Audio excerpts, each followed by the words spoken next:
இனிய என் உறவுகளுக்கு என் இனிய வணக்கங்கள். இந்த பதிவில் பார்த்திங்கன்னா, நவக்கிரகங்களும் நாமும் அப்படிங்கிற ஒரு தலைப்பில் நான் இந்த பதிவை நேயர்களுக்கு பதிவிடுறேன். இது எந்த அளவுக்கு நமக்கு சாத்தியம் அப்படிங்கிறத உண்மையும் கூட, உலகம் அறிந்த விஷயம். ரிஷிகள் பெருமக்களும் இதை நமக்கு நன்கு உணர்த்தி இருக்கிறாங்க. பொதுவாக பார்த்திங்கன்னா, ஒவ்வொரு கிரகமும் ஒவ்வொரு வேலையை செய்கிறது. நாம் இந்த பூலோகத்தில் ஏதோ ஒரு மனிதர்களுக்குத்தான் பிறக்கிறோம். நாம் அம்மா அப்பா என்று நாம் சொல்லுகிறோம் இல்லையா? இவைகள்தான் கிரகங்கள் என்பதையும், தாத்தா பாட்டியெல்லாம் கிரகங்கள் என்பதையும் நாம் அறிவதற்கு அந்த அளவுக்கு யாரும் சொல்லித் தருவதில்லை. பொதுவாக பார்த்திங்கன்னா, சூரியனுடைய அப்பா காசியப்பர். இந்த சூரியன் என்ன பண்ணுறார் நமக்கு, இவரை பற்றி ஏன் தெரியணும் அப்படின்னு கேட்டிங்கன்னா, ஒவ்வொரு மாதமும் ஒவ்வொரு சூரியன் வர்றாங்க. சூரியன் தமிழ் மாதத்தின் அடிப்படையில் இயங்குறாங்க. 12 மாதத்தில் 12 சூரியன் வர்றாங்க. இந்த சூரியனுக்கும் நமக்கு கிடைச்ச தகப்பனாருக்கும் 100% சம்மந்தம் இருக்குது. நமக்குள்ள தகப்பன் எப்படிப்பட்டவர் அப்படிங்கிறத, அவர் நமக்கு எந்த அளவுக்கு சப்போர்ட்டிவாக இருப்பாரா அப்படிங்கிறத பற்றி தான் இந்த சூரியன் கிரகம். அடுத்து சந்திரன். நம்முடைய தாய் தாங்க, அம்மா தாங்க சந்திரன். பிறந்த உடனே பெரிய தாயும் இருக்கிறாங்க, கடைசி வரைக்கும் என் பிள்ளைன்னு சொல்லி உருகிற தாயும் இருக்கிறாங்க. இதுக்கு சந்திரனுடைய நிலையை வச்சு தான் நம்முடைய தாய் எப்படிங்கிறத கணிக்க முடியுது. சூரியன் பொதுவாக ஐப்பசியில் நீசமாகிறாரு. அந்த நீசமாகிற சூரியனை வச்சு, தகப்பனை வச்சு 10 காசு பிரயோஜனம் இருக்காது அந்த குழந்தைகளுக்கு. இது எல்லாருக்கும் இல்லை, ஒவ்வொரு விதத்தையும் பொறுத்தது, அவங்க லக்கணத்தை பொறுத்தது. அடுத்து செவ்வாய்.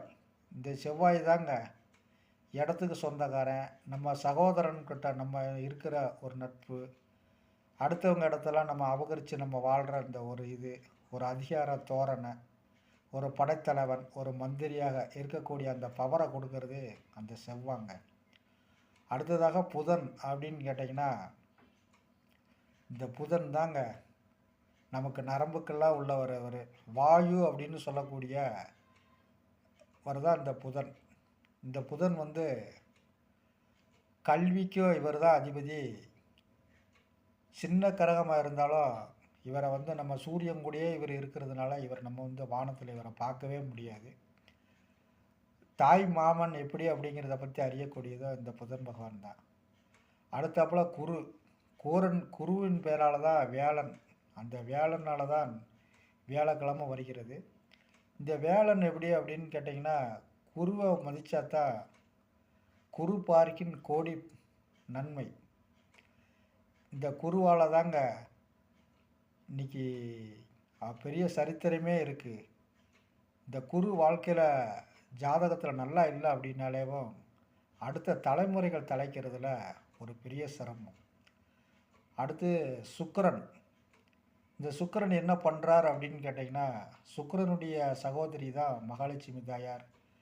அவருடைய அப்பா தான் பிருகு. இந்த பிருகு பூமியில் எவ்வளோ பெரிய சக்தியை செஞ்சுருக்காருன்னு பார்த்திங்கன்னா, பிரமாட்ட போய் இவர் பண்ண யாகங்களை, ரிஷிகள்லாம் சேர்ந்த யாகத்தை யாருக்கு கொடுக்கணும் அப்படின்னு கேட்டாங்க.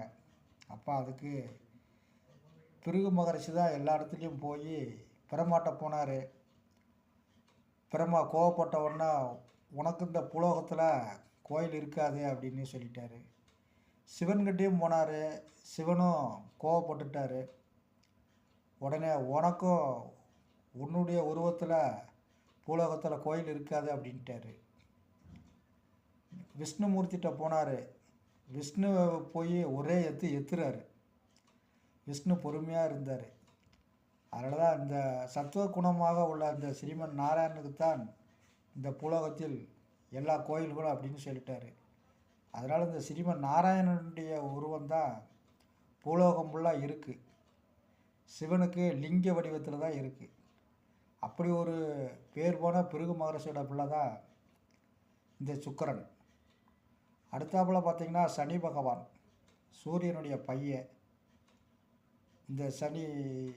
இந்த சனியை பற்றி நம்ம கேட்கவே வேண்டாம்.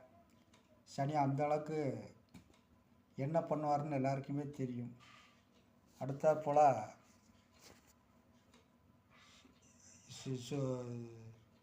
ராகு.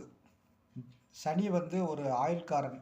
ராகு எப்படி என்னன்னு கேட்டிங்கன்னா, ஒருத்தனுடைய ஒரு குழந்தை பிறந்துருச்சு அப்படின்னா அந்த பிறந்த குழந்தைய அதுக்குள்ள தகப்பனை ஒரு தாத்தா பாட்டி,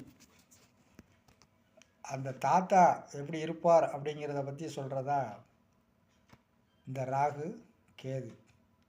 ராகு வந்து அப்பா வழி, கேது வந்து அம்மா வழி.